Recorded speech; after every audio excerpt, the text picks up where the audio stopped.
벌써 이제 11월이 되었습니다. 세월이 참 빠르다라는 그런 생각이 듭니다.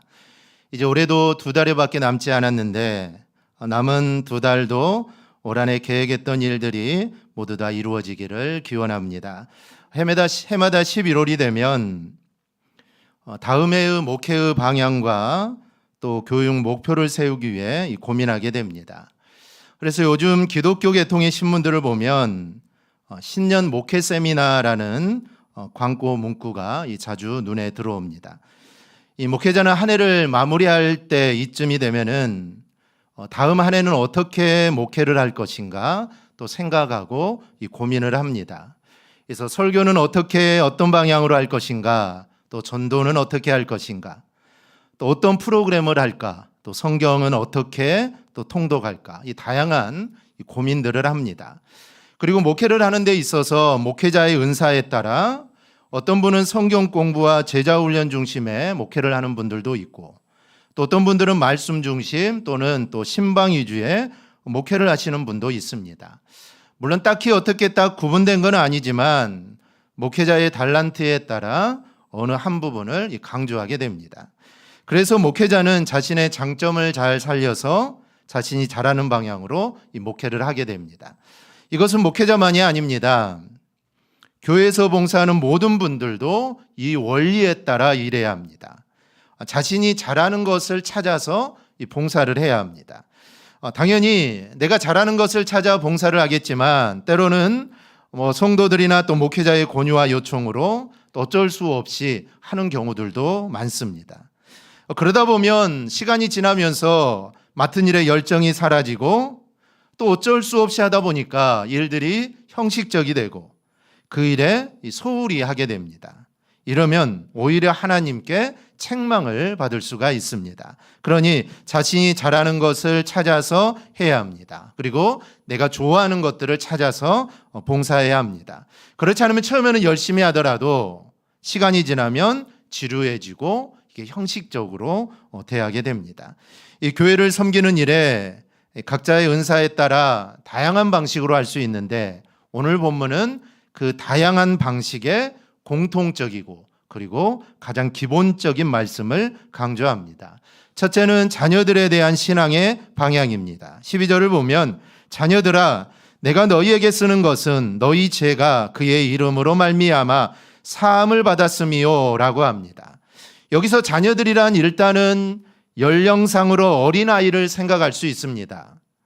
교회도 주일학교가 있는 것처럼 그 당시에도 어린아이들이 있어서 이들에게 대한 교육이 아마 이루어졌을 겁니다. 그런데 오늘 본문에서 말하는 자녀들은 연령상으로 어린아이들을 말하는 게 아닙니다. 요즘 말로 하면 초신자를 말합니다. 이제 처음 교회 나와서 하나님도 예수님도 교회도 그리고 헌금 생활도 아직 잘 모르는 성도들입니다. 그런데 이들에게 뭐라고 합니까? 너희 죄가 그의 이름으로 말미암아 사함을 받았음이요 라고 합니다. 여러분, 초신자에게 가장 중점적으로 가르쳐야 할 것이 무언가를 말해주는 겁니다. 처음에 교회 와서 봉사도 하고 갖가지 행사에 참여하는 거 중요하지만 그 과정에서 개인적으로 확실하게 그리스도를 영접하는 것을 지도하지 않으면 그 모든 것들은 헛된 거다라는 것이죠. 즉 주님이 나의 구세주가 되시고 나의 구원자가 주님이 된다라는 그 신앙 고백 위에 헌신도 하고 봉사도 해야지 그런 확신이 없는 상태에서 헌신도 하고 봉사를 해서는 안 된다라는 것이 오늘 말씀입니다. 함께 구역 예배 드리고 예배 시간마다 참여하고 찬양을 드리는 것, 이것은 초신자가 확실하게 그리스도께 붙잡히도록 제사함과 구원의 확신을 얻도록 하기 위한 것입니다. 그러니 예배 참여는 모든 과정에서 예수님의 이름으로 죄를 사함받고 구원받았다는 이 확신을 갖게 해 주어야 합니다. 이게 가장 중요하다라는 겁니다. 이것은 교회 교육만이 아닙니다. 여러분이 여러분의 자녀를 가르칠 때에도 여러분 이게 중요합니다. 자녀들을 교회에만 맡겨 놓으면 안 됩니다. 자녀들이 교회에서 예배를 잘 드리고 있는지 그리고 교회에 가르치는 것들을 제대로 받아들이고 있는지 부모된 우리는 늘 점검해야 합니다. 그래서 여러분의 자녀가 신앙에 제대로 잘하고 있는지 부모가 알아야 한다는 것이죠. 그런데 그 중에서 가장 중요하고 점검해야 하는 것이 바로 죄 사함입니다. 자신의 죄가 무엇인지, 그리고 내가 왜 죄를 사함받는지, 그리고 내가 죄를 사함받고 하나님의 자녀가 된 것에 대한 확신이 있는지 부모는 자녀들의 신앙을 늘 점검해야 합니다. 그렇지 않으면 아이가 사춘기가 되고 고등학교를 졸업하면서 사회에 나가면 여러분 신앙과 거리를 두게 됩니다. 교회 가기를 싫어하게 된다라는 것이죠. 죄사함에 대한, 즉 나의 구원자, 나의 구속자가 예수님이고 예수님으로 인해 내 죄를 사함받았다는 이 확신이 없으면 계속 신앙생활 할 수가 없습니다. 세상에 나가면 즐거울 게 얼마나 많습니까? 눈이 돌아갑니다. 그런데 죄사함에 대한 확신이 있으면 그런 것으로부터 자신을 지킬 수 있다는 것이죠. 그래서 우리의 자녀가 어리다고 그냥 놔두지 마시고 우리 자녀들이 정말 이 죄사함을 확신하고 있는지, 이 죄사함의 은총을 가지고 있는지 늘 자녀들을 그 믿음을 확인하고 계속해서 확인해야 한다는 겁니다. 본문 12절에서 자녀들아 내가 너희에게 쓰는 것은 너희 죄가 그의 이름으로 말미암아 사함을 받았으며 라고 기록하는데, 여기서 죄사함은 하나님의 자녀에게 주시는 하나님의 복 중의 복입니다. 그런데 이 죄사함이 누구로부터 왔습니까? 12절은 그의 이름으로 말미암아 왔다라고 합니다. 그가 누굽니까? 바로 예수님입니다. 즉 예수 그리스도의 이름으로 죄사함이 왔다라는 것이죠. 이 사실을 사도행전 4장 12절에서는 다른 이로서는 구원을 받을 수 없나니 천하 사람 중에 구원을 받을 만한 다른 이름을 우리에게 주신 일이 없습니다. 여러분, 구원은 오직 예수의 이름에 있습니다. 너무나 당연한 이야기죠. 하지만 이 사실을 여러분 믿으시기를 바랍니다. 어떤 종교학자는 기독교보다도 확실한 구원의 길을 제시하는 종교가 만들어지면 기독교는 쇠퇴할 것이다 라고 이렇게 전망했습니다. 그러나 2000년이 지난 지금도, 아니 앞으로도 기독교의 구원 진리보다 더 나은 종교의 구원 진리는 나타날 수가 없습니다. 그것은 진리는 변하지 않기 때문이죠. 그러므로 우리 성도들은 다른 종교에는 결코 구원의 길이 찾을 수 없고 오직 예수를 통해서만, 예수를 섬기는 우리 기독교만이 구원의 길과 비밀을 알려주고 있음을 우리가 확신할 수 있기를 바랍니다. 그러므로 교회 밖에도 구원이 있다라는 이런 허망한 주장에 귀를 기울여서는 안 됩니다. 하나님이 그리스도 외에, 예수 외에 다른 구세주를 이 땅에 보내신 일이 없고 또 앞으로도 그런 일은 있을 수가 없습니다. 그리고 그 예수님으로 인해 우리가 죄사함을 받았고 우리가 구원을 받게 된 겁니다. 그러니 우리는 교회 아이들에게 나는 예수님의 은혜로 죄사함을 받아 하나님의 자녀가 되었다라고 반복적으로 교육을 해야 합니다.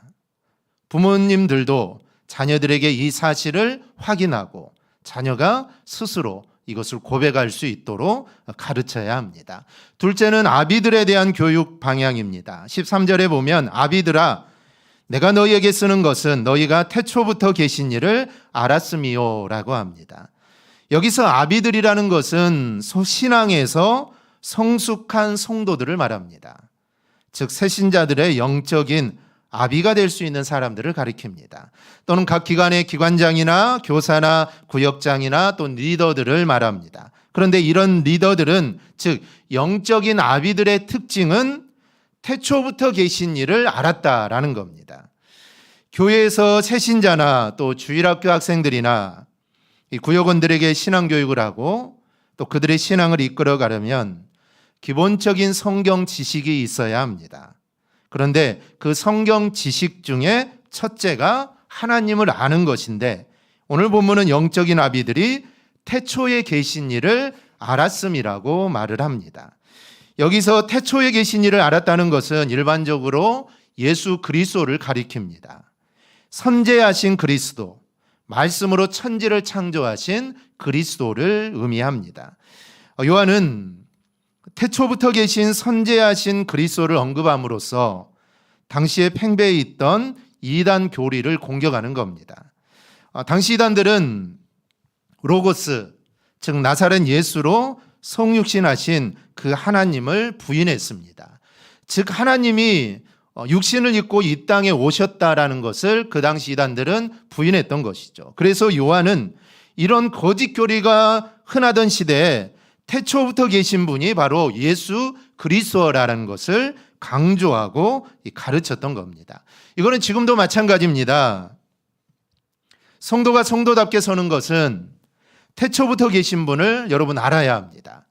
태초에 하나님이 천지를 창조하시니라. 전에도 말씀드렸지만 1장 1절을 이거를 믿지 않으면 그 뒤로는 다 믿을 수 없습니다.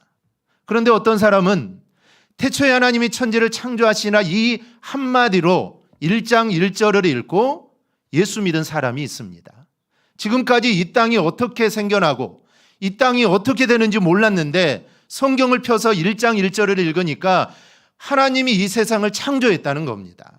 내가 지금까지 알지 못했던 것, 이 세상을 누가 만들었을까? 어느 종교도 알려주지 않았던 게 기독교의 성경에, 그것도 1장 1절에 있다는 겁니다. 그래서 자기가 성경 1장 1절을 읽고 내가 예수를 믿게 되었고 이 하나님의 은혜를 내가 알았다라는 것이죠. 어떤 사람은 1장 1절을 읽고 이거는 허무맹랑한 이야기다 하지만 어떤 사람은 1장 1절을 읽고 하나님을 믿게 되는 것입니다. 즉 우리는 하나님이 이 땅을 창조하시고 그 하나님이 바로 주님이시다는 이 사실을 우리는 믿어야 합니다. 그런 자가 교회 안에서 리더가 되는 것이고 다른 사람들을 가르칠 수 있는 것입니다. 그런데 이게 다가 아닙니다. 여러분, 하나님을 안다는 것은 간단하지 않습니다. 몇 년 교회 다닌다고 하나님을 아는 게 아니죠. 성경 몇 번 읽는다고 하나님을 알 수 있는 게 아닙니다. 하나님을 알려면 성경을 꾸준히 읽으면서 체계적으로 지도를 받아야 합니다. 하나님은 사람을 아는 것과는 차원이 다릅니다. 하나님을 아는 것은 사실 사람의 지혜나 아니면 지식으로는 절대로 하나님을 알 수가 없습니다. 성경을 읽어도 단편적으로 알게 되죠. 그리고 제한된 범위 내에서 알게 됩니다. 그럼에도 우리는 하나님에 대한 지식을 알아야 합니다. 알지 못하면 초신자나 주일학교 아이들을 가르칠 수 없기 때문입니다. 그래서 하나님을 안다는 것은 매우 중요합니다. 그래서 하나님을 아는 누군가를 지도하는 아비들뿐 아니라 우리 개개인 모두 다 반드시 알아야만 합니다. 이스라엘이 수도 없이 실패하고 이스라엘이 이방 민족에게 침략을 당하고 결국에는 메시아로 오신 그리스도를 십자가에 못 박은 것은 그들이 하나님을 제대로 몰랐기 때문입니다. 하나님을 제대로 알았다면 예수를 십자가에 못 박을 수가 없죠. 어떻게 하나님을 십자가에 못 박을 수가 있겠습니까? 그러니까 몰랐다는 겁니다. 알고는 있었지만 제대로 몰랐다는 것이죠. 그래서 호세아는 여호와를 알자, 힘써 여호와를 알자라고 애타게 이스라엘 백성에게 호소합니다. 여기서 힘써라는 단어는 누군가를 추적하거나 뒤를 쫓아가는 행위를 의미하는 동사입니다. 누군가 뒤를 쫓을 때는 설렁설렁 쫓아서는 안 되죠. 힘을 다해 쫓아야 합니다. 경찰이 범인을 쫓아가는데 대충 쫓아가면 범인 잡을 수 없습니다. 우리가 하나님을 알아가는데 여러분 대충 해서는 안 된다는 것이죠. 힘써 알아가야 되고 최선을 다해 그리고 죽을 힘을 다해 하나님을 알아가야 합니다. 여러분 그래도 알 듯 말 듯 합니다. 그러니 설렁설렁해서는 안 된다는 것이죠. 즉 신앙생활을 최선을 다해서 신앙생활 하라라는 겁니다. 이스라엘은 하나님께 자신을 택하여 부르셔서 하나님 백성 삼으셨는데 하나님 멀리하고 우상을 섬기고 있습니다. 이런 모습이 호세아 선지자가 볼 때 이게 얼마나 안타깝겠습니까? 그래서 그 백성들을 향하여 호세아는 부르짖는 것입니다. 하나님을 제대로 알라. 하나님을 힘써 알고 그 하나님을 섬기라라는 것입니다. 아마 호세아 선지자의 마음이 목회자의 마음이 아닐까라는 생각이 듭니다. 정말 많은 성도들이 있지만 신앙생활 열심히 하는 성도들도 있지만 또 그렇지 못한 성도들도 있습니다. 즉 목회자가 봤을 때 정말 좀 더 열심히 하고 정말 좀 더 신앙생활 잘하면 참 좋겠는데 정말 그러지 못한 성도들이 있습니다. 그럴 때 그 성도들을 바라보는 마음이 호세아의 마음과 같습니다. 하나님을 알자. 정말 힘써 하나님을 알아서 하나님을 잘 섬기자. 이게 바로 목회자의 마음이고 호세아 선지자의 마음입니다. 베드로후서 1장 3절에 보면 그의 신기한 능력으로 생명과 경건에 속한 모든 것을 우리에게 주셨으니 이는 자기의 영광과 덕으로서 우리를 부르신 이를 알므로 말미암음이라. 생명과 경건에 속한 모든 것을 우리에게 주셨는데 이는 하나님을 알 때 이게 주어지는 겁니다. 그만큼 하나님을 아는 것은 중요하다는 것이죠. 그렇기 때문에 성도들을 교육할 때 하나님을 바로 알도록 교육하는 것이 중요합니다. 예수님은 마태복음 22장 29절에서 사두개인들에게 너희가 성경도 하나님의 능력도 알지 못하는 거로 오해하였도다라고 합니다. 그런데 이들이 정말 성경도 모르고 그들이 하나님을 몰랐을까요? 그들에게는 하나님에 대한 지식은 차고 넘칩니다. 모르는 게 없습니다. 그런데 바르게 알지를 못했다는 것이죠. 즉 하나님에 대해서 잘못 알고 있는 겁니다. 그러니 여러분은 하나님을 바르게 알아야 합니다. 여러분, 하나님을 제대로 알지 못해서 이단에 빠지는 사람들이 얼마나 많습니까? 그들이 하나님을 제대로 안다면 이단에 빠질 수가 없습니다. 그러니 우리 모두 하나님에 대해 관심을 갖고 시간을 내서 제대로 알아갈 수 있기를 바랍니다. 셋째는 청년들에 대한 교육 방향입니다. 요즘 들어서 이 청년들의 위치가 교회에서 상당히 강조됩니다. 이 과거의 청년들은 이 주변만, 교회 주변만 맴돌았는데 이제는 교회 부흥의 주체가 되어서 예배와 모든 행사에 없어서는 안 되는 아주 중요한 대상이 되었습니다. 교회뿐 아니라 국가에서도 청년은 중요합니다. 청년이 힘이 있고 활동적인 국가는 힘이 있습니다. 희망이 있습니다. 본문 14절은 청년들에 대해 이렇게 말씀합니다. 청년들아, 내가 너희에게 쓴 것은 너희가 강하고 하나님의 말씀이 너희 안에 거하시며 너희가 흉악한 자를 이기었음이라. 이 교회 안에 있는 그 누구보다도 가장 길게 그리고 아주 강하게 말씀을 합니다. 물론 청년이라는 특성상 이렇게 말할 수밖에 없죠. 국가나 회사에서도 청년은 그 역할이 강하고 전투적인 역할들을 맡습니다. 그래서 이 젊을 때 군대를 가는 게 아닙니까? 젊을 때 군대에 가는 것이죠. 교회 역시 청년들을 이렇게 강조하는 것은 교회가 세상에 어떤 모습으로 서야 하는지를 보여주는 겁니다. 교회는 세상의 악과의 투쟁에 있다는 것을 강조하는 겁니다. 지상의 교회를 있는 교회를 표현하는 모습 중에 하나가 전투적인 교회입니다. 영적 존재인 사탄과 늘 전쟁 중에 있습니다. 사실 지금은 전시 중입니다. 청년은 이러한 전투에서 가장 필요한 존재라는 것이죠. 그런데 너희 청년들을 강하고라고 합니다. 이거는 육체의 강함이 아니라 영적인 강함을 의미합니다. 그런 면에서 청년은 젊은 층, 젊은 성도를 의미하는 게 아닙니다. 교회의 모든 성도가 다 청년이어야 한다라는 뜻입니다. 우리의 육신은 쇠하지만 영적으로는 다 청년이 되어야 한다라는 것이죠. 젊어야 하고 세상의 악에 대항할 수 있는 힘을 가지고 있어야 합니다. 그래야만 여러분 사단과의 싸움에서 우리가 이길 수 있는 겁니다. 여러분, 우리 교회는 청년교회가 되어야 될 줄 믿습니다. 영적으로 청년들이 가득한 교회가 되어야 합니다. 여러분, 나이가 문제가 아닙니다. 내가 나이가 90이 먹고 나이가 더 먹어도 이건 문제가 아닙니다. 나이가 많아도 여러분 충분히 여러분 청년이 될 수 있습니다. 우리 유장로님 이제 90이 넘으셨는데 요즘에도 새벽 예배에 나오십니다. 예전보다 이제 그렇게 요즘은 좀 이제 띄엄띄엄 나오시지만 그래도 여전히 새벽 예배에 나오십니다. 육신은 쇠하지만 아직도 그의 마음은 청년과 같은 것이죠. 아직도 기도를 사모하고 예배를 사모하는 그 마음은 아직도 장로님 속에 있는 것입니다. 그 마음이 변하지 않았다는 것이죠. 즉 우리 모두는 모두 다 영적으로 청년이 되어야 합니다. 내가 나이가 먹고 내가 이제 노쇠하면 나는 이제 끝났어, 나는 뒤로 물러나야지, 이게 아니라 우리는 더욱더 영적으로 강건해져서 무슨 일이든지 앞장서서 우리는 나가야 합니다. 그런 청년이 되어야 된다는 것이죠. 그래야 교회가 살아나는 것입니다. 이제 앞으로는 젊은 세대가 많이 줄어들 것입니다. 나라적으로도 아이들도 많이 태어나지 않고 그러다 보니 이제 젊은 세대들은 줄어들 것이고 이제 나이 든 성도들이 계속 많아지는 추세입니다. 그러면 우리가 더욱더 영적으로 젊어져야 하는 것입니다. 우리가 영적으로 젊어져서 내가 감당할 수 있는 일들을 내가 심차게 나아가야 합니다. 그래야만 대강교회가 구원의 방주의 역할을 여러분 감당할 수 있게 되는 것입니다. 그렇지 않으면 교회는 계속 쇠해질 수밖에 없습니다. 왜냐하면 계속해서 교회도 나이가 들어가고 함께 성도들도 함께 나이가 들어가기 때문에 교회는 쇠해질 수밖에 없고 일들의 힘을 잃어갈 수밖에 없습니다. 하지만 내가 나이가 들어도 나는 영적으로 건강하다, 나는 영적으로 청년이다라는 이런 마음을 가지고 우리가 나아갈 때 교회 사명들을 우리가 감당하게 됩니다. 우리가 이 사실을 절대로 잊지 말고 나는 영적으로 청년이다.